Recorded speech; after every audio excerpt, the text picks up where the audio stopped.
Fala pessoal, sejam muito bem-vindos aqui ao canal. E aí, aonde será que está valendo a pena investir nesse momento? São em fundos imobiliários, tesouro direto, ações, dólar? O que deve ser ideal fazer agora? Então, nesse vídeo aqui de hoje eu vou te mostrar o que eu penso, né? Quais são as minhas ideias sobre o cenário atual, onde eu estou investindo o meu dinheiro e o que eu acho que pode ser o cenário daqui para frente. E para trazer esses números aqui para a gente fazer essa análise, eu vou mostrar um pouco da minha diversificação de carteira desde 2017 até agora, o cenário que foi mudando e nós como investidores o que nós podemos fazer a cada momento, tá? Então vai ser um vídeo aqui bem prático. Quem me acompanha aqui no canal sabe muito bem que eu sou um defensor da diversificação dos investimentos. Eu acho que esse aí é o segredo do sucesso. Você tem uma carteira bem diversificada, você consegue fazer as alocações conforme seus interesses, seus objetivos, prazos e também seu perfil de investidor, né? Então, tem alguns instrumentos que a gente pode usar, olhar um pouquinho o cenário e aí a gente usa esses instrumentos aí para fazer uma diversificação interessante. Então, vou mostrar isso aqui na prática para vocês hoje. Aproveito e peço para você se inscrever aqui no canal, por favor, que isso me motiva a continuar meu trabalho aqui no YouTube e são 3 vídeos novos por semana. É só você se inscrever aqui. Deixa seu comentário também e curta esse vídeo. Então vamos lá, né? O que nós investidores podemos analisar para a gente montar a nossa carteira, né? Primeiro ponto, a gente tem que fazer essa análise aí da economia como um todo, né? Economia global, economia nacional, como está indo, qual que é o cenário possível ou não. Depois a gente vai olhando para cada setores, depois a gente olha para cada empresa ou para cada título público, vai fazendo aí essa escadinha para chegar nas suas decisões de investimento, né? Então, primeiro ponto, né? O que a gente pode analisar? Como que está a taxa Selic? A taxa Selic é sempre aquela grande base de comparação, né? Eu costumo sempre dizer que ela é a régua do mercado. Um investimento aí livre de risco te paga 100% do CDI. Então você sempre busca mais do que isso. Óbvio que quanto mais você tem a probabilidade de ganho, maior também é o risco. Ok? Então isso tem que estar dentro da diversificação da carteira. Então a gente tem que olhar a Selic, como que ela está, quais são as projeções. Tem que olhar também a inflação, porque ela influencia na Selic e também ela influencia no seu poder de compra, né? Porque você tem um planejamento de investidor de aumentar o seu patrimônio, né? Então você quer aumentar o seu poder de consumo também no futuro, né? Eu sempre costumo dizer isso, né? Que a teoria, né? O conceito de investimentos é isso, né? Investimento é algo que você troca hoje, no presente, por algo melhor no futuro, né? Então você deixa de gastar um dinheiro hoje, poupa e investe para você conseguir realizar um sonho maior no futuro, né? Então esse é o conceito dos investimentos.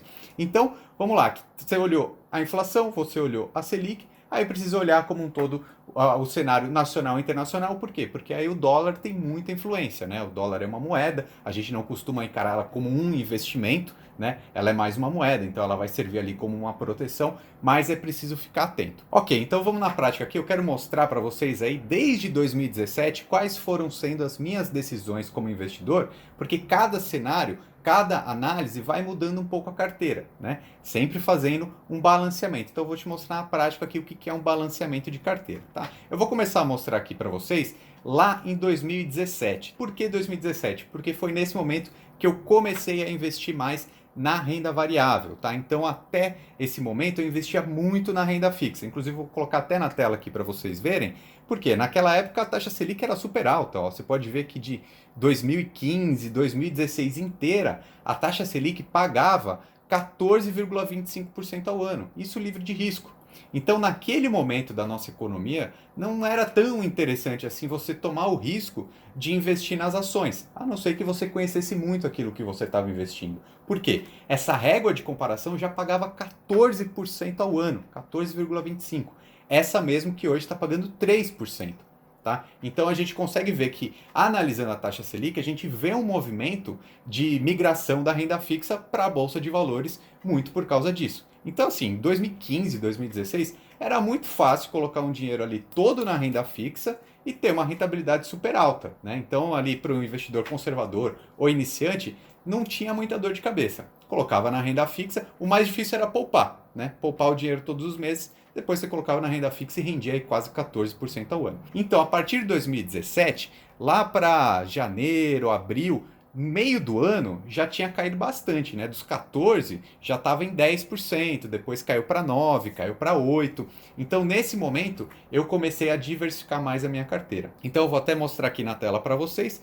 Em maio de 2017, eu tinha 2,5% só da minha carteira em renda variável, ali diretamente em ações, tá? O restante estava tudo em renda fixa, sendo que uma parte em títulos atrelados à Selic, né, que era essa taxa que estava tão vantajosa assim, e uma outra parte ali em títulos de inflação para preservar o poder de compra, que eu já falei em outros vídeos também, essa lógica. Mas estava quase totalmente minha carteira em renda fixa, né? Então a partir desse momento comecei a mudar um pouquinho. Então a gente pode ver que em agosto de 2017 eu já estava com a minha carteira com 17,8% em ações e 82% na renda fixa. Então esse é um dos instrumentos que a gente tem como investidor. Que decisão que a gente pode tomar quando a gente está montando uma carteira de investimentos? Decidir quanto do seu patrimônio fica em renda fixa e quanto fica em renda variável, tá? A renda variável tem mais risco, renda fixa mais seguro.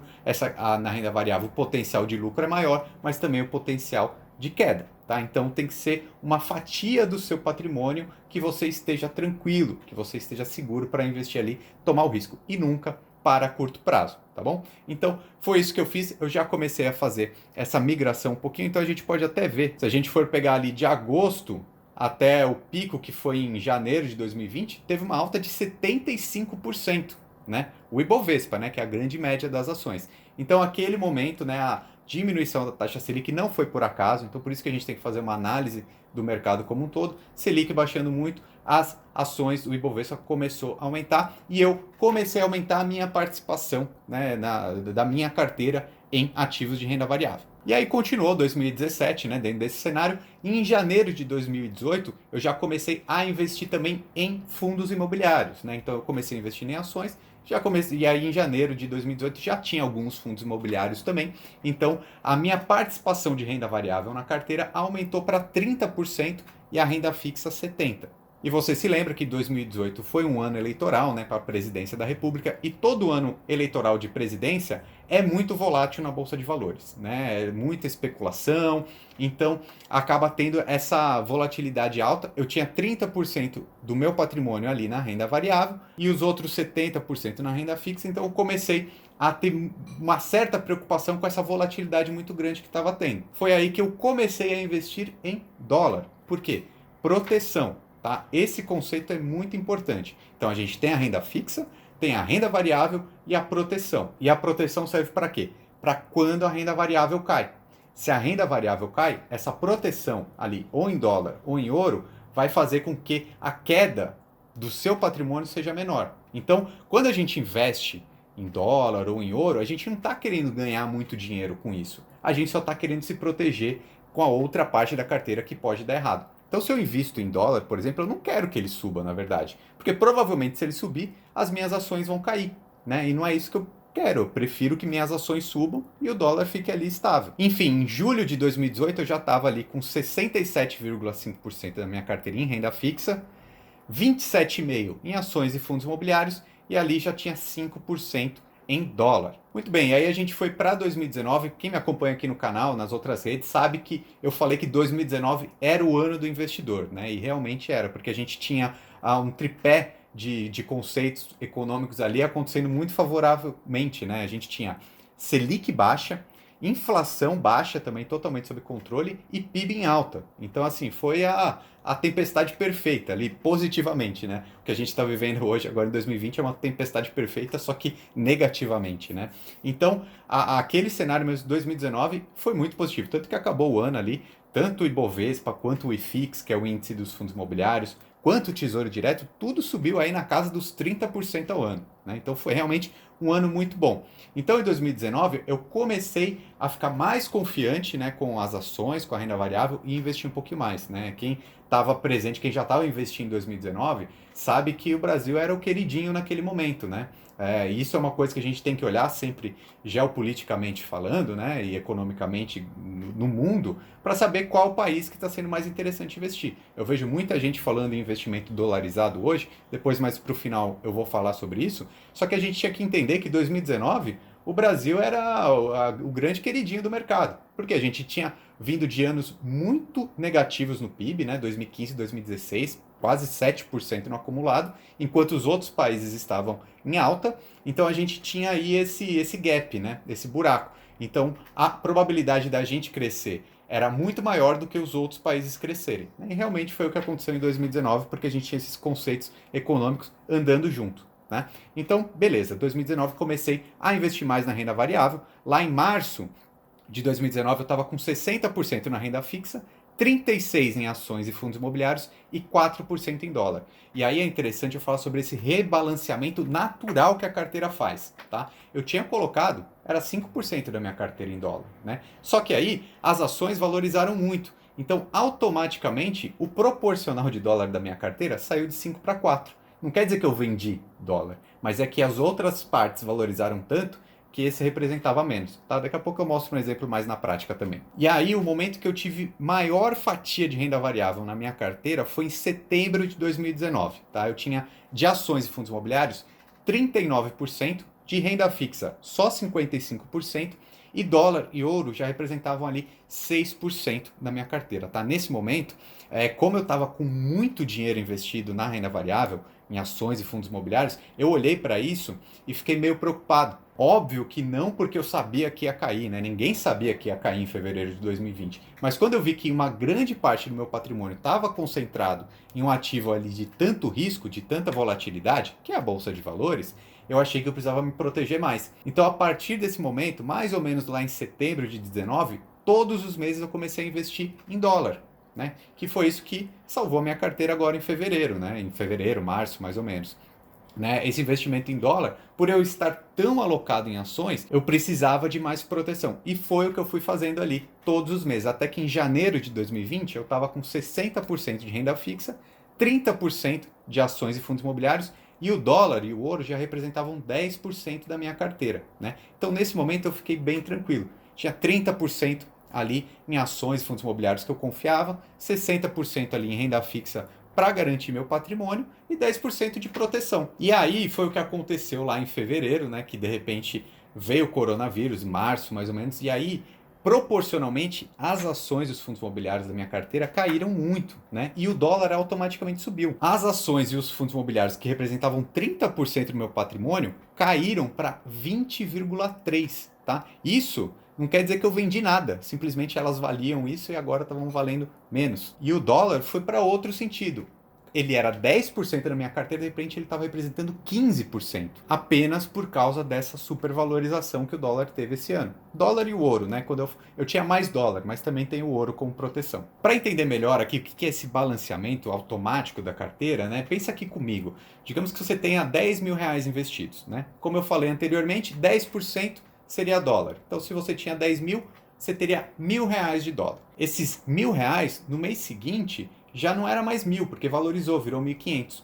E as ações que antes seriam 30%, ou seja, 3 mil, já não é mais 3 mil, agora é 2 mil.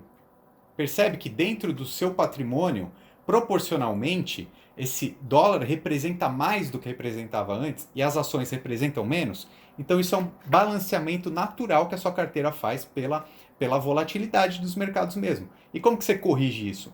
No mês seguinte, você aplica naquilo que caiu mais, né, para tentar balancear sua carteira novamente. Por quê? 15% da minha carteira como dólar, para mim não faz sentido, né?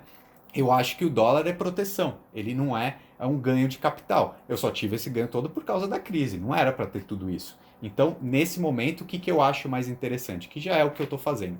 Eu vendi grande parte do dólar que eu tinha para realizar esse lucro. Então, olha só, agora em maio, o dólar e o ouro da minha carteira representam só 5%. Por quê? Eu resgatei a maior parte para aproveitar esse momento de alta, para ter esse lucro. Por quê? Eu não acredito que o dólar vai continuar crescendo eternamente, entende? Eu acho que o dólar continua na minha carteira, mas em menor quantidade. Agora eu vou continuar com aqueles 5% de proteção. Se o dólar disparar, tudo bem, vai subir de novo, mas aí as minhas ações vão cair. Agora, nesse momento, as ações dos fundos imobiliários da minha carteira estão representando só 18,6% do meu patrimônio, porque elas estão caindo, né? Esse ano de 2020 está caindo bastante. Isso porque eu tenho aportado mais, né? Todo mês aí, faça chuva ou faça sol, tenho investido um pouquinho em ações, né? Todos os dias que teve circuit breaker, eu investi um pouquinho em ações também. Mas eu acho que a gente tem que investir com calma agora, porque o cenário ainda é muito incerto. Pode ser que piore muito antes que melhore. Então eu acho que eu devo continuar investindo em ações, um pouco por mês. Eu tenho olhado muito para dividendos, né? Tanto ações que geram dividendos quanto fundos imobiliários, porque aí eu aumento meu patrimônio, não tenho interesse do curto prazo, acho que o curto prazo está complicado mesmo, mas gerar um patrimônio para o longo prazo, acho que faz sentido. Então, nesse momento, todo esse dólar que eu resgatei com lucro, eu coloquei mais em caixa, né, esperando oportunidades para realocar esse dinheiro, tá? Então estou com 76,4% em renda fixa. Acho que é o momento da gente ter cautela. Eu acho que o mercado em alguns dias aí que sobe tanto assim, parece que ele está otimista até demais, porque a gente tem grandes problemas para resolver, né? É a crise de saúde, é a crise política e é a crise econômica, né? Tudo isso que está acontecendo, a gente tem previsões aí do PIB da Alemanha caindo 5, 7%, da França também. O PIB dos Estados Unidos vai cair 4%, aí é a previsão, e é muito estranho ver que a bolsa americana está em picos, né? Está em recorde. Como assim, né? Eles estão passando por problemas também. Como que pode se o mercado estar tão otimista assim? Então, eu particularmente acredito que ainda vá haver alguma queda, né? Quem acompanha a minha newsletter, vou até deixar aqui embaixo para você se inscrever, que a gente manda notícias diárias, sabe que o Fed, o Banco Central Americano, está injetando muito dinheiro na economia, mas muito mesmo. Por isso que a bolsa lá americana não está caindo.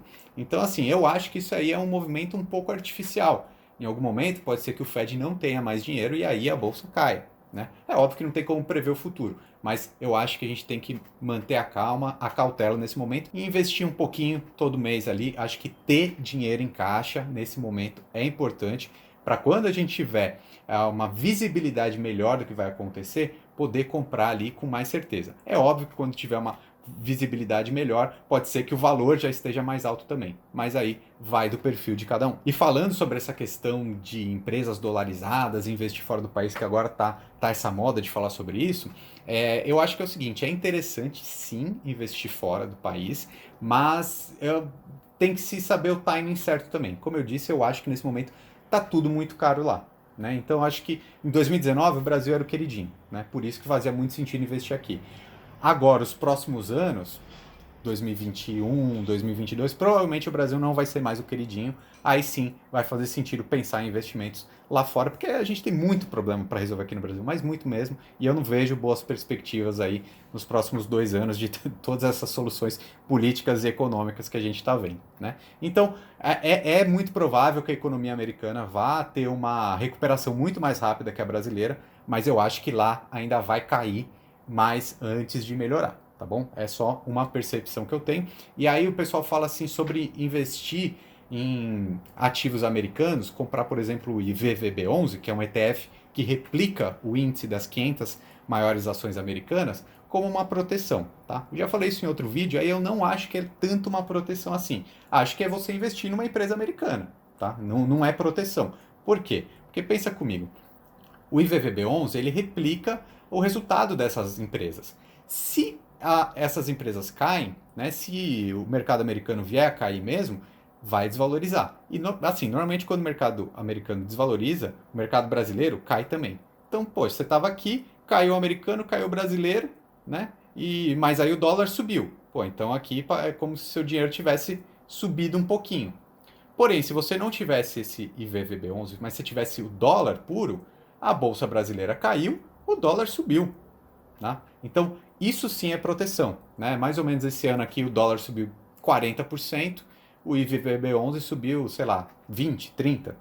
Ok, ter esse dinheiro aplicado num ETF americano fez uma certa proteção, mas não é tão automática, pura e simples quanto se você tivesse simplesmente dólar, que você pode comprar um fundo cambial aí na qualquer corretora, você vai achar ou um fundo cambial ou um fundo de ouro. Né? Então, acho que faz sentido ter uma parte do dinheiro investido em proteção.